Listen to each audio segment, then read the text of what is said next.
qizlar mana shu sizlarga termozashitali ko'rsatib beruvdim mana.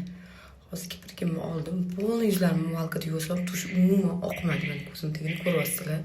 Yaxshilab yuvib tashladim, ataylab surib ko'rsatolmay.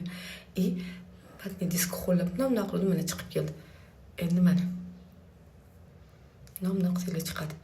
Aytolmanku, chet elga ketasizlarmi yoki dam olishga borasizlarmi, tog'ga borasizlarmi yoki akvapark cho'milish yozda bemalol chiroyli qiz bo'lib yuraverasizlar. Chunki sizlar bilan termozashitni tush bo'ladi. Hech qanaqasiga kiprikinglardan oqib, ko'zinglardan tagi qorayib qolmaydi. Shunaqa yoki vatni disk shunday olasizlar, qo'llab turib, bundoq qilsanglar hammasi chiqib ketadi. Kiprigimda umuman qolmadi, hammasi mana chiqib ketdi. Bunisi mana hozir bor, buni ham tozalab tashlayman. Yoz kunlari termozashitali tushimizni bemalol xarid qilishinglar mumkin. Juda ham effektli qaranglar, kipriklardan bittada chiroyli bo'lib chiqdi. O'z yuzlarimni yaxshilab molkilab ko'pirtirib yuvib desam, shunday turdi-da, hech nima qilmasdan turdi qizlar. Zo'r ekan.